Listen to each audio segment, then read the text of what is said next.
If this goes wrong, it won't be a battle. It'll be a harvest. General Thomas Harrington said quietly as he stepped onto the windswept coast of southern England, 48 hours before D-Day.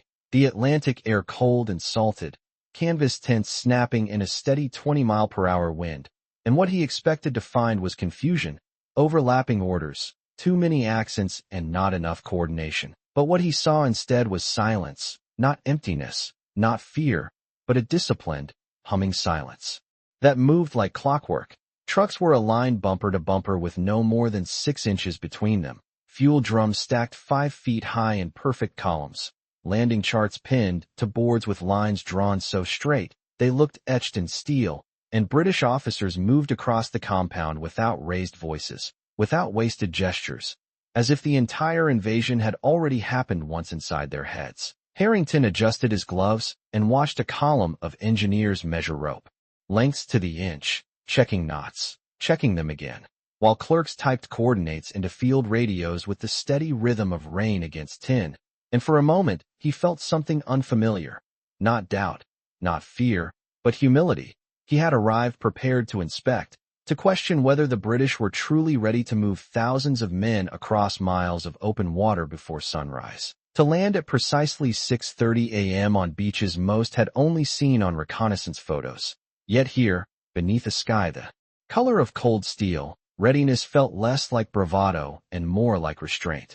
Inside the main operations tent, maps stretched across wooden tables, tide charts marked in pencil, weather reports clipped in neat rows, and standing near the far corner was a young woman with ash-blonde hair pulled back tight, sleeves rolled to her wrists, pencil moving in quiet precision across a ledger. Her name was Liesel Adler, German-born, now assigned to clerical support after months of vetting, and no one introduced her, no one announced her presence. But she missed nothing. Harrington paused at the largest map and traced a finger along one of the marked landing zones, the numbers small, exact, and for half a second he thought he saw a misalignment.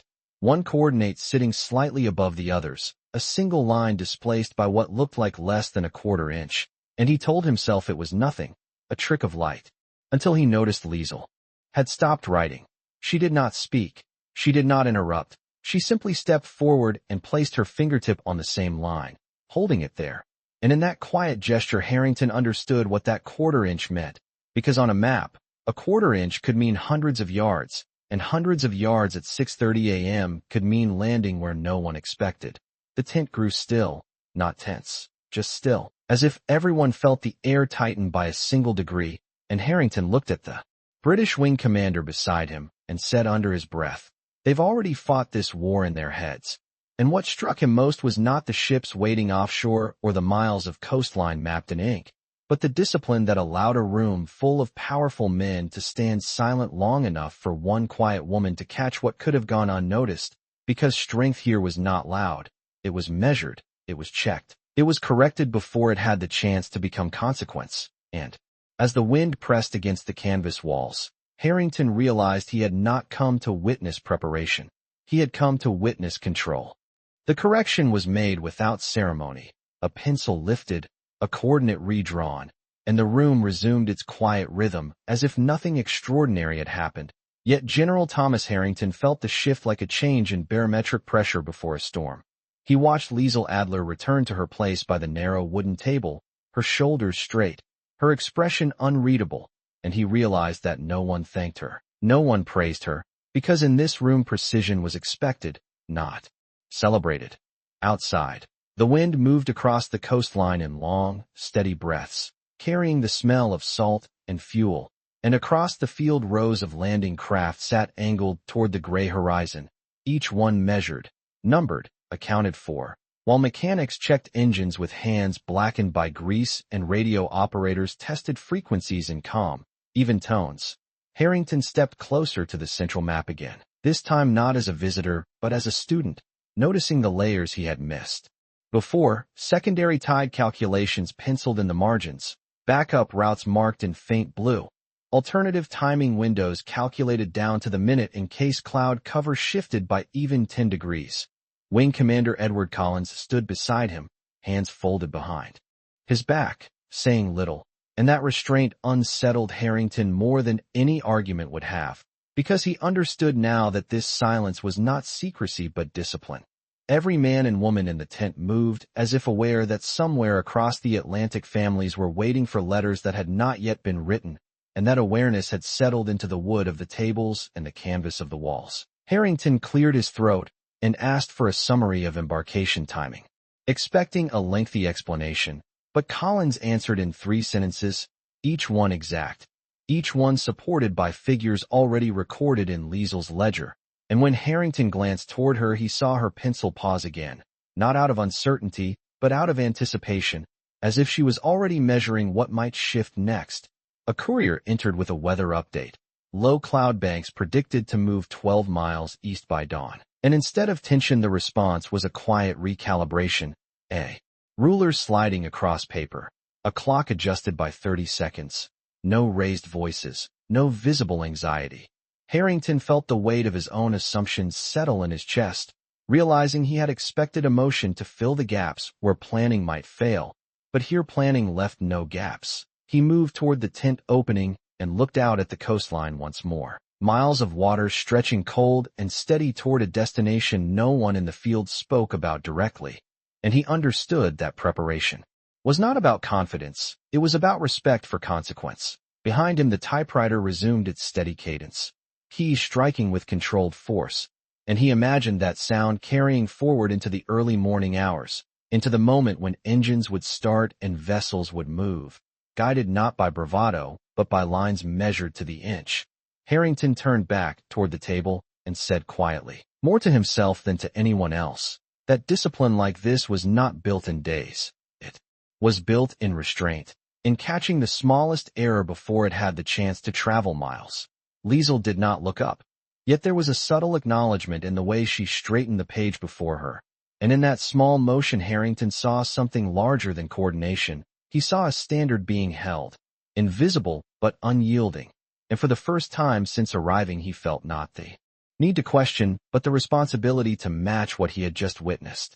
By late afternoon the sky lowered another shade, clouds stretching in long gray bands across the horizon, as if the weather itself were waiting for instruction, and General Thomas Harrington remained inside the operations tent longer than he had planned, no longer observing from the edge, but standing shoulder to shoulder with British planners who had memorized tide tables the way preachers memorized scripture.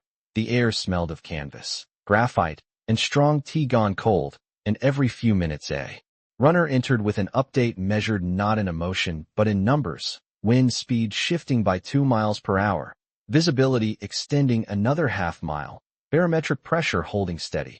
Harrington listened as Wing Commander Edward Collins reviewed embarkation intervals once more, each landing craft assigned a departure window separated by seconds, not minutes, because seconds accumulated and accumulation meant drift, and drift meant uncertainty. He found himself studying the faces around the table, men with pale complexions and tired eyes who carried the look of those who had endured long nights under blacked-out skies.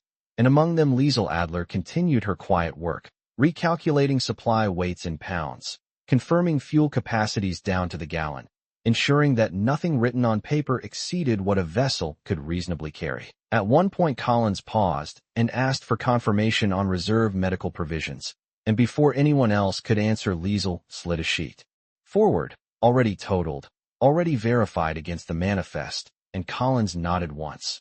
No more than that. A gesture that signaled trust without spectacle.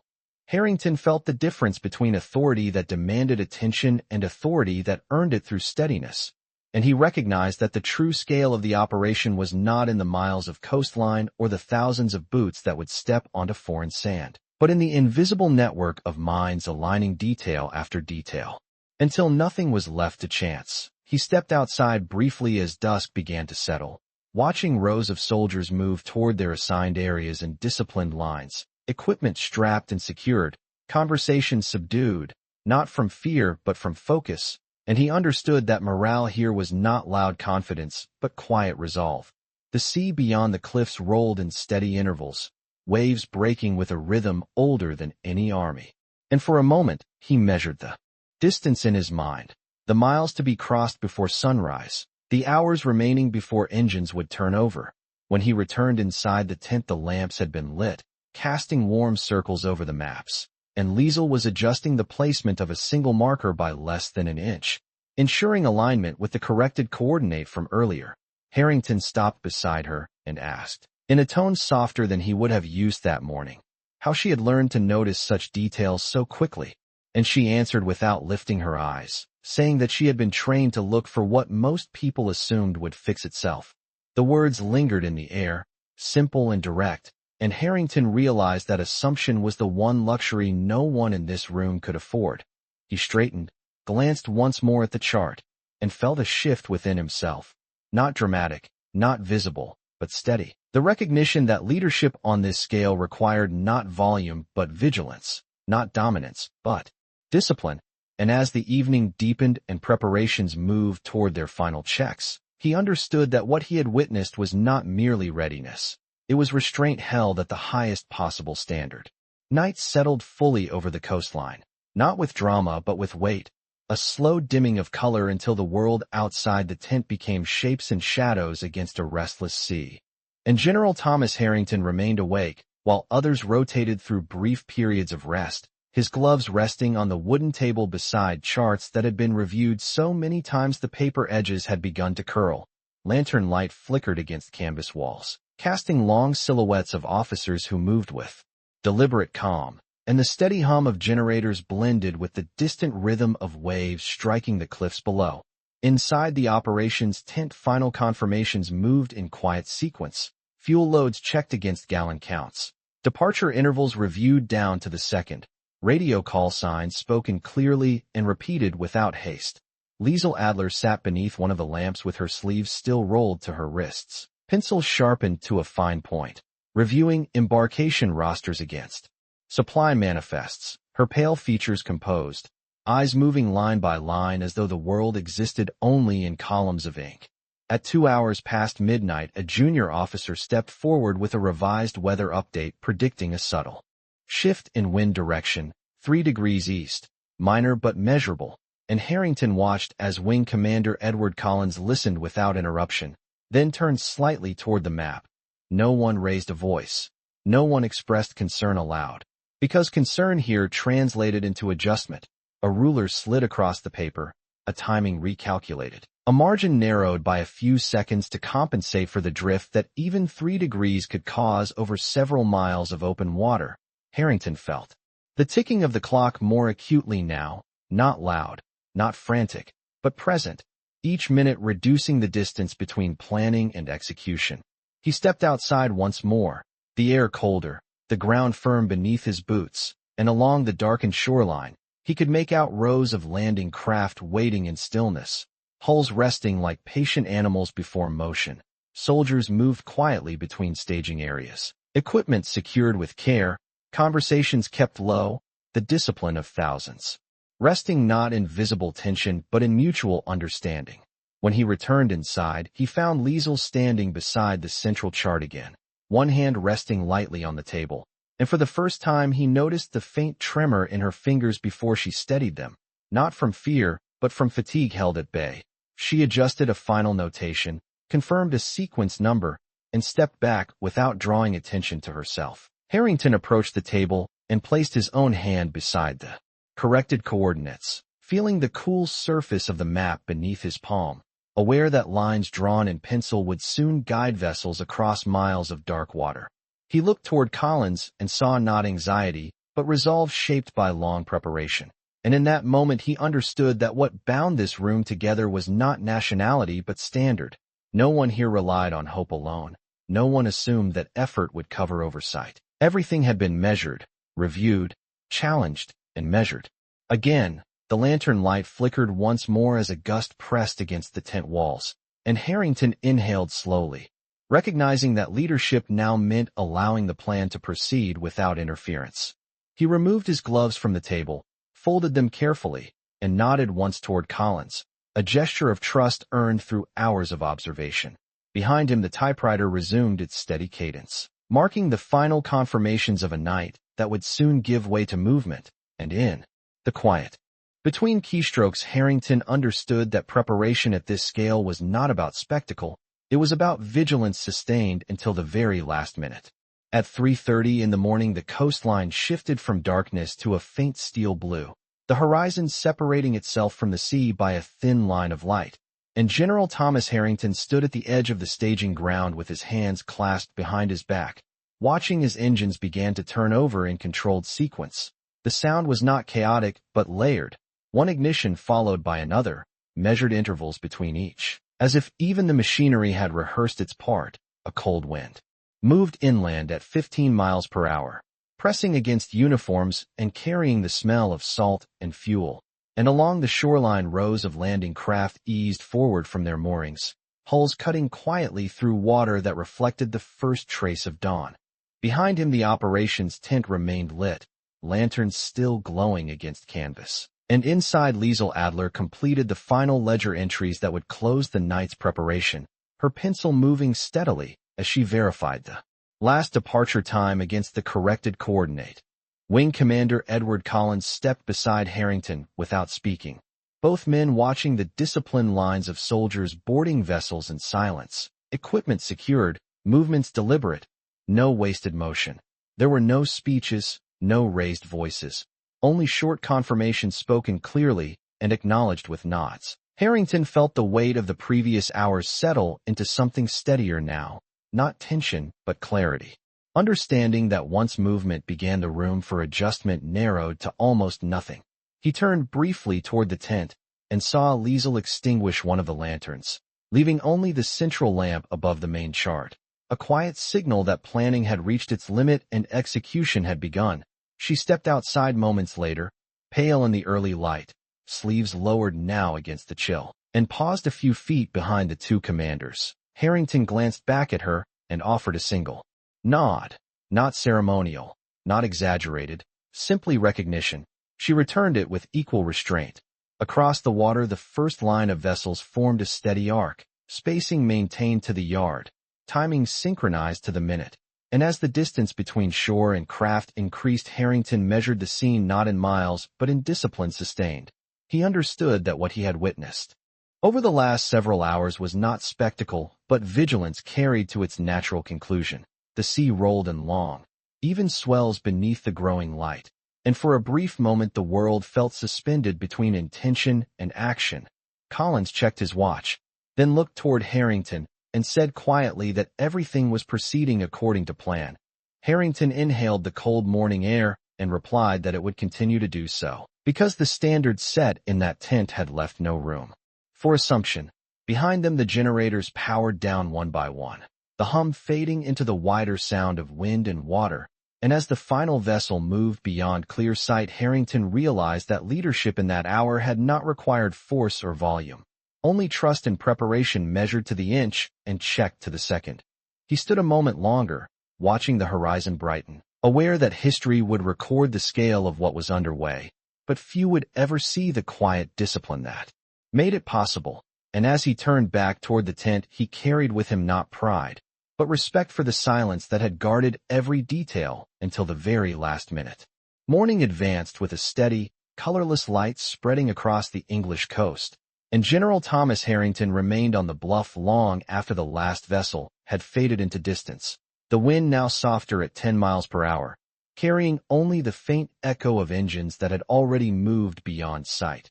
Behind him, the staging ground felt larger and emptier, rows of tire tracks pressed into damp soil, crates stacked neatly where supplies had once been loaded, ropes coiled with the same care as before, because even in absence the discipline remained. Inside the operations tent, the central lamp had been turned off, sunlight filtering through canvas seams in thin lines, illuminating maps that now lay still, their purpose transferred from paper to open water. Liesl Adler stood at the long table organizing the final documents, sliding completed ledgers into a canvas folder, aligning pages so precisely that their edges formed a clean, even block. She moved without hurry, though the night had offered little rest, and Harrington noticed that her composure had not changed with the departure of the fleet. Wing Commander Edward Collins entered quietly, removed his gloves, and placed them beside the map, his posture unchanged. Neither celebratory nor tense, simply steady. Harrington stepped inside and felt the difference immediately. The air no longer charged with anticipation, but settled into something reflective. He approached the table where the corrected coordinates still rested, pencil marks faint but clear, and he traced the line with his eyes one final time. It was a small adjustment, less than a quarter inch. Yet he understood that such details had defined the entire night. Collins spoke softly, reporting that radio confirmations had begun arriving in measured intervals. All departures aligned within seconds of their assigned windows. There was no visible reaction in the room, only acknowledgement, as if success was expected when preparation had been exact. Harrington turned toward Liesel and asked whether the final logs were complete. She nodded once and handed him the folder without flourish. He accepted it, aware that inside those pages were numbers that would never appear in headlines, yet without them nothing would have moved as intended. Outside, sunlight reached fully across the shoreline, revealing the miles of water now carrying vessels toward a distant objective. The coastline behind them remained quiet, almost ordinary, and Harrington realized that the true measure of what had taken place would never be the volume of sound or the scale of movement, but the restraint that had guided every calculation. He stepped back toward the tent opening and looked out once more, not searching for ships now, but considering the standard he had witnessed. Preparation here had not relied on assumption or hope. It had relied on vigilance sustained through fatigue, through doubt, through the smallest possible error corrected before it traveled beyond paper. Collins joined him at the entrance, and for a moment both men stood without speaking. Then Harrington said quietly that he had come expecting to evaluate readiness, and had instead learned something about responsibility. Collins gave a slight nod, accepting the statement without elaboration. Behind them Liesel closed the final ledger, securing the strap with deliberate care, and as the day brightened fully Harrington understood that leadership at this scale was not defined by the moment of departure, but by the discipline that ensured departure could occur without chaos. The sea rolled on, indifferent yet steady, and within that steadiness he recognized the echo of the silence that had guarded every inch of the plan until it was time to let it go.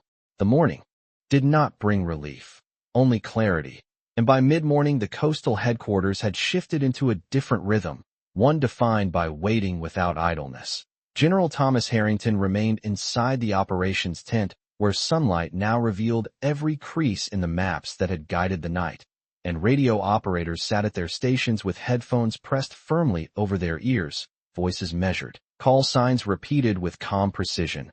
Reports began arriving in steady intervals, position confirmations given in miles offshore, timing checks aligned within seconds of schedule, and each transmission was acknowledged without visible reaction, as if the room had agreed that emotion would not assist accuracy. Wing Commander Edward Collins stood near the central table reviewing incoming coordinates against the master chart, marking progress with a pencil sharpened to a fine edge, and each mark was small, deliberate, no flourish, no emphasis. Liesel Adler had resumed her place at the ledger, now recording confirmations in clean, narrow script, documenting timestamps down to the minute, ensuring that every movement on the water was reflected faithfully on paper. Harrington observed her for a moment and understood that vigilance did not end with departure. It extended through every mile traveled, every adjustment required by wind or current. Outside the tent the coastline carried on in near silence. Supply vehicles idling in reserve, medical teams standing ready without visible tension, and the wind had eased further, now closer to 8 miles per hour, enough to ripple the water but not disrupt formation. Harrington approached the radio table as a new transmission came through, reporting that spacing between vessels remained consistent to within a few yards of projection. He nodded once, not in triumph, but in acknowledgement that preparation was holding. Collins glanced toward him and said quietly that discipline was now the only variable they could control. And Harrington understood the meaning beneath the words. Nothing more could be added, no new plan inserted, only adherence to what had already been measured. A faint tremor moved through the tent as a larger generator powered down in sequence, conserving energy now that the fleet was well underway, and the reduced hum sharpened the clarity of each spoken word. Liesel paused briefly, lifting her eyes toward the chart as another confirmation arrived, then returned to her entries without hesitation. Harrington felt a subtle shift within himself, the realization that leadership in this hour meant restraint, allowing those who had prepared with such precision to carry the responsibility forward without interference. He stepped toward the tent opening once more and looked across the water now bright beneath the late morning sun, aware that the scale of what was unfolding extended far beyond the horizon. Yet here in this quiet headquarters the standard remained unchanged. Collins joined him at the entrance, hands resting lightly behind his back, and for several seconds neither man spoke. Finally Harrington said in a low voice that what he had witnessed over the past 12 hours would shape his understanding of command for the rest of his life. Collins offered only a small nod, as if such reflection required no further elaboration. Behind them Liesel secured the latest page in the ledger, the sound of paper aligning against paper crisp and controlled. And in that simple motion Harrington saw the same discipline that had defined the night, a discipline that did not seek recognition, only accuracy. The sea continued its steady rhythm, indifferent yet constant, and within that constancy the plan moved forward, sustained by the silence that had guarded every detail from the first pencil mark to this measured moment. By early afternoon the headquarters had settled into a disciplined quiet that felt almost ordinary, as if the immense movement across the channel were simply another scheduled operation, and General Thomas Harrington stood beside the long table where the master chart remained pinned, its surface now marked with small, steady confirmations that traced the fleet's progress mile by mile. Sunlight poured through the open tent flap in a bright, unfiltered beam, catching dust in the air and turning it into drifting particles that moved slowly above the maps. Radio operators continued their measured exchanges, voices calm, repeating coordinates with deliberate clarity, and each new report was received not with applause or visible relief, but with notation.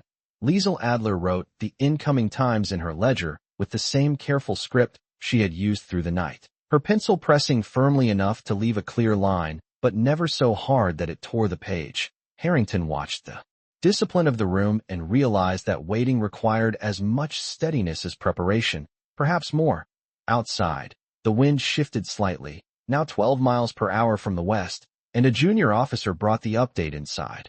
Wing Commander Edward Collins adjusted a margin on the chart by a fraction of an inch, recalculating estimated arrival windows by seconds, not minutes. And when he finished he placed the ruler back exactly where it had been. No one spoke of uncertainty, yet everyone accounted for it. Harrington stepped closer to the radio table as a sequence of confirmations arrived in closer intervals, signaling that the fleet was nearing its projected positions. He noticed the subtle tightening of posture among the staff, not fear, not alarm, but heightened focus, as if every ear in the tent had narrowed to a single point. Liesel paused only once, lifting her eyes to ensure a coordinate matched the corrected line from the night before, then resumed writing without hesitation. The memory of that quarter-inch adjustment remained clear in Harrington's mind, a reminder that vigilance did not fade simply because the fleet had departed. Collins glanced at him and said quietly that the tide was aligning within expected parameters, and Harrington nodded, recognizing the weight carried by the word expected. Beyond the tent the coastline gleamed under full daylight, the sea stretching wide and bright, concealing the scale of movement now beyond sight. Harrington felt the distance in his chest, miles of water measured earlier in pencil now unfolding in real time. Yet the atmosphere inside the tent did not shift toward drama. It remained controlled, contained. A fresh report came through confirming synchronization within seconds of the projected landing window, and Collins marked the chart with a small, precise stroke. Harrington exhaled slowly, aware that the moment he had anticipated all morning was passing not with spectacle, but with quiet confirmation. Liesel closed one column in the ledger and began another, documenting the progression as if recording the steady tick of a clock. Harrington understood then that leadership in this hour was not about commanding events already set in motion, but about honoring the preparation that had made those events possible. He stepped toward the entrance once more and looked across the sunlit water, aware that the horizon concealed both risk and resolve, and he recognized that what he had witnessed over the past day was not simply readiness, but a discipline that endured beyond the first departure, sustained by silence, maintained by precision, and carried forward mile by measured mile. The afternoon light began to soften, turning from bright white to a muted gold that stretched long shadows across the coastal ground, and inside the headquarters tent the rhythm of communication continued without interruption. General Thomas Harrington stood near the radio table as another sequence of confirmations came through, each voice steady, each report aligned within the projected windows that had been measured down to the second. There was no cheer, no visible exhale of relief, only the quiet act of recording. Liesl Adler moved her pencil across the page with the same careful pressure as before, her handwriting unbroken despite the hours behind her, columns filling with times and call signs that would later become part of history, but for now were simply numbers requiring accuracy.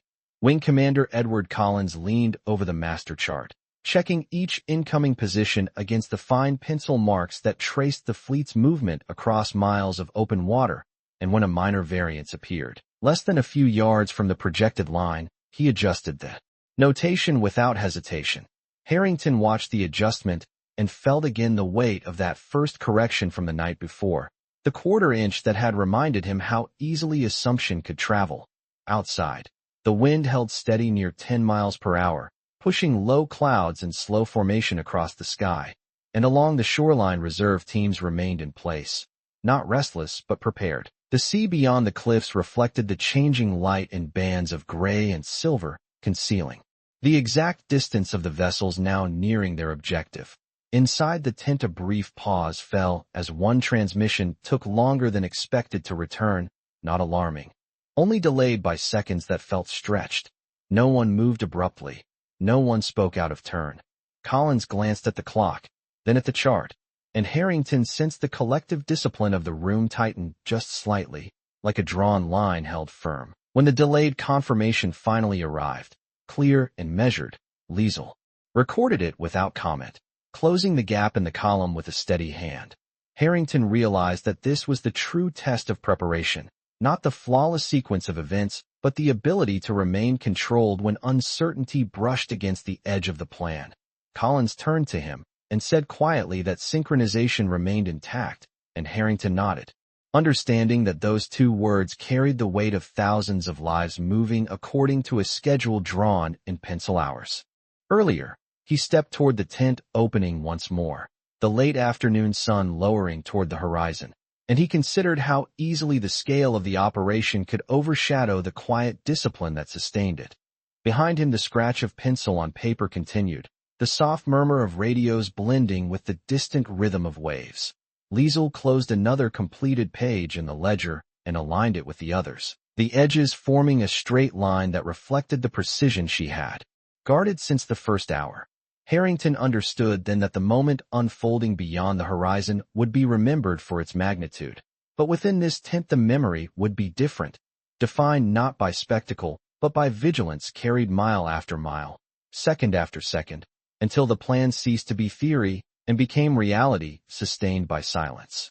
Evening approached again, not with the uncertainty of the previous night, but with a measured awareness that the most critical hours were unfolding beyond sight. And General Thomas Harrington remained inside the coastal headquarters where the air had grown warmer from a full day of generators and radio traffic. The master chart was now marked with a sequence of small pencil strokes stretching from the English shoreline toward a distant objective, each stroke representing confirmation received and recorded without drama. Wing Commander Edward Collins stood at the central table reviewing the latest transmissions, his voice low as he repeated key coordinates to ensure nothing had been misheard, and each confirmation was acknowledged with a steady nod rather than celebration.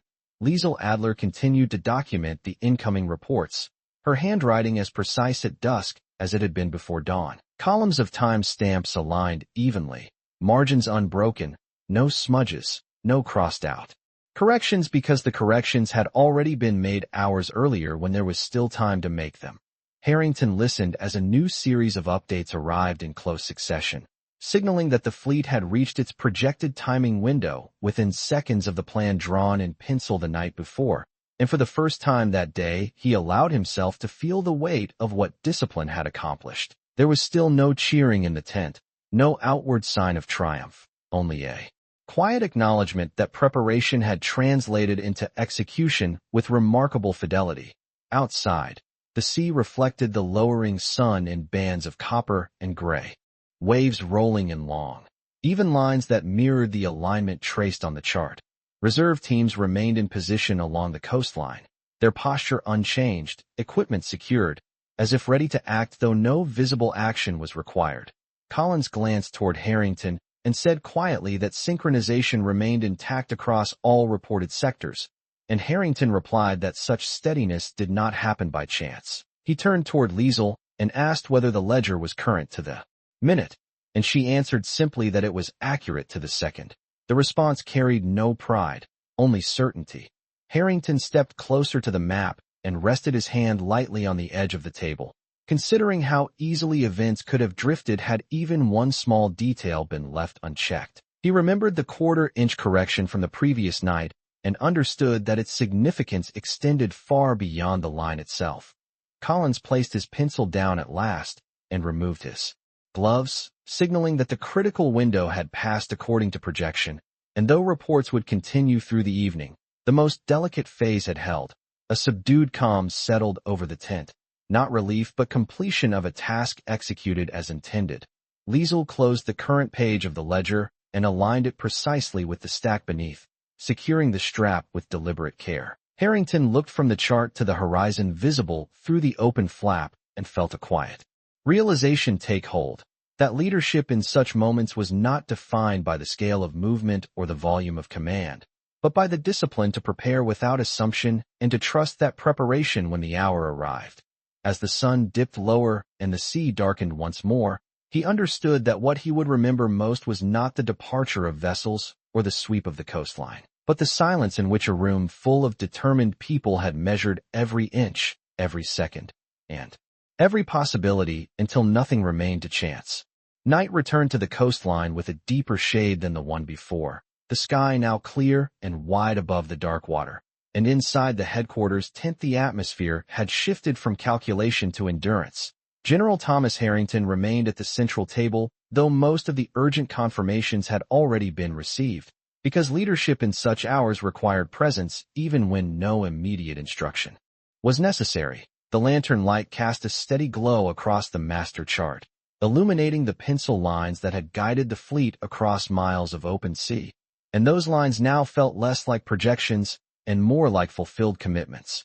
Wing Commander Edward Collins stood beside a radio operator reviewing the latest summaries, his tone unchanged, measured and precise, while each new report was logged without visible emotion. Liesel Adler continued her careful documentation, transferring the final entries of the critical window into a permanent ledger, ensuring that each timestamp, each call sign, each adjustment made earlier in the night was recorded exactly as it had occurred.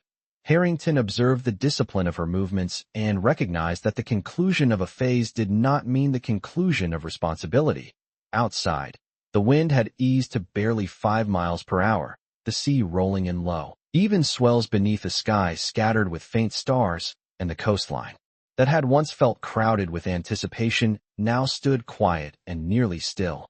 Harrington stepped toward the tent opening and looked out at the dark water, aware that the scale of the undertaking now lay far beyond sight, carried forward by thousands of individuals moving according to a plan shaped in silence. He felt neither triumph nor tension, only a steady respect for the process that had brought them to this point. Collins joined him at the entrance and spoke in a low voice, confirming that the synchronization held across all sectors reported thus far. Harrington replied that such steadiness was the result of countless small decisions made correctly, long before the first engine had turned. Behind them, the soft scratch of pencil against paper continued as Liesel completed the final page of the current sequence. When she aligned the stack and secured it with a canvas strap, the sound was subtle yet definitive, a quiet punctuation at the end of a long vigil. Harrington turned back toward the chart and allowed his hand to rest briefly on the edge of the table, remembering the quarter-inch correction that had seemed so minor at the time. He understood now that leadership was measured not only by grand strategy, but by attention to the smallest possible deviation. Collins removed his gloves and set them neatly beside the map, signaling that the most delicate phase of oversight had passed. though communication would continue through the night. Harrington looked once more toward Liesel and offered a simple acknowledgement, a nod that carried recognition without spectacle. She returned it with the same calm composure she had held since the first hour. As the lantern flame flickered gently against the canvas walls, Harrington realized that what would remain with him was not the magnitude of the fleet or the miles crossed, but the discipline sustained in this tent, the silence that had guarded each detail until execution no longer depended on hope, but on preparation honored to the last second.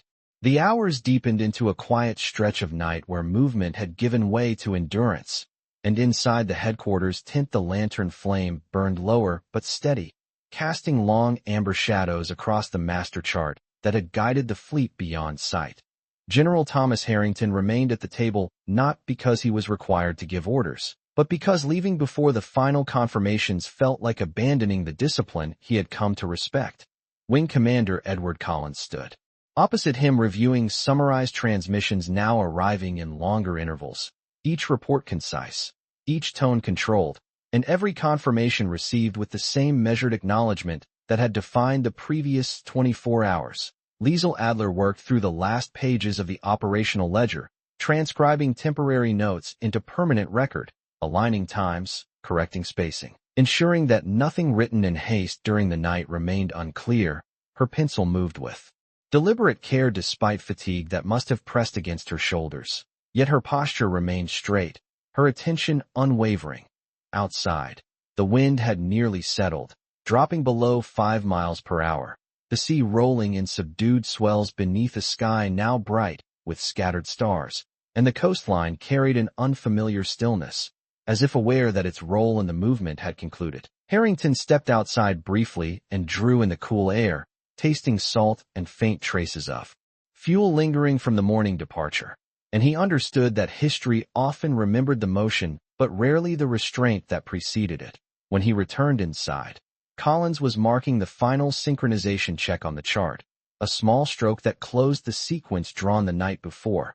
The pencil lifted, and for a moment neither man spoke. Liesel secured the ledger strap once more, the soft snap of canvas and metal sounding almost ceremonial in the quiet tent. Harrington walked toward her and asked in a low voice whether every adjustment had been accounted for. She met his gaze steadily and answered that nothing had been left to assumption. The simplicity of the statement held weight, and Harrington felt a subtle shift within himself, the recognition that preparation of this scale demanded humility as much as authority.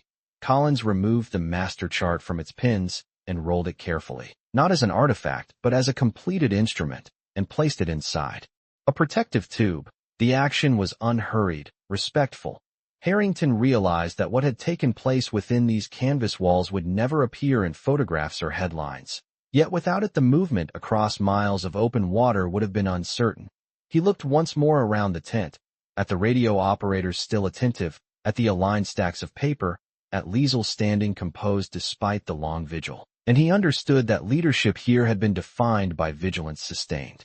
Until the final second, as the lantern flame flickered lower and Collins signaled that the critical oversight phase had fully transitioned to ongoing monitoring, Harrington removed his gloves from the table and folded them slowly. The gesture felt less like conclusion and more like acknowledgement. Outside, the sea continued its steady rhythm beneath the quiet sky, and within that rhythm Harrington recognized the echo of the discipline he had witnessed, a discipline that had measured every inch and every second until the moment arrived and passed without spectacle, sustained entirely by silence and exacting care. The final hours before dawn carried a different silence, not the tense restraint of preparation nor the measured vigilance of confirmation, but a steadier quiet that settles after responsibility has been honored. And General Thomas Harrington remained inside the headquarters tent as the lantern flame finally dimmed to a faint glow against the canvas walls. Outside, the coastline lay under a pale early light, the sea stretching calm and wide as if it had never carried the weight of miles. Measured in pencil only a day before, Wing Commander Edward Collins stood near the now rolled master chart, resting one hand lightly against the wooden table where so many calculations had been made, and his posture reflected neither exhaustion nor pride, only completion. Liesl Adler finished securing the final ledger inside its canvas case, aligning the edges once more with deliberate precision, as though even the closing of records required exactness. Harrington stepped closer to the table and allowed his gaze to settle on the empty surface where the chart had once been pinned, and he realized that what had defined the past 24 hours was not urgency, but discipline sustained in quiet. He remembered the quarter-inch correction that had shifted an entire sequence, the seconds recalculated when wind moved 3 degrees east, the delayed transmission that had tested steadiness without breaking it. And he understood that the true measure of command had not been loud instruction, but the willingness to trust those who guarded the smallest details. Collins spoke softly, saying that the fleet was now operating fully beyond immediate oversight, and Harrington nodded, aware that leadership at that stage meant stepping back without withdrawing respect. He turned toward Liesl and thanked her in a voice low enough to remain personal, not ceremonial. She inclined her head slightly, accepting the acknowledgement without seeking more. There was no applause, no declaration, only recognition that the standard held inside that tent had shaped events far beyond its canvas walls. Outside, the first full light of morning touched the water in a long silver band, and the wind moved at barely 4 miles per hour, gentle and unremarkable. Harrington stepped out onto the firm coastal ground and looked across the horizon, not searching for vessels now, but reflecting on what he had witnessed. He had arrived prepared to evaluate another nation's readiness and found instead a lesson in restraint, in vigilance, in the quiet power of exacting care. Collins joined him briefly, and neither man felt the need to summarize what had taken place. The understanding existed without elaboration. Behind them, inside the tent, Liesl secured the final strap on the ledger case and placed it neatly on the table. The sound small yet definitive. Harrington drew in the cool morning air and understood that history would remember dates and destinations, but he would remember a room where silence carried authority and where precision was protected until the last second. He adjusted his gloves, not as preparation for command, but as acknowledgement of what he had learned. And as the sun rose fully over the English coast, he carried forward a quieter conviction that the strongest leadership does not announce itself. It measures, it corrects, and it holds the standard without raising its voice.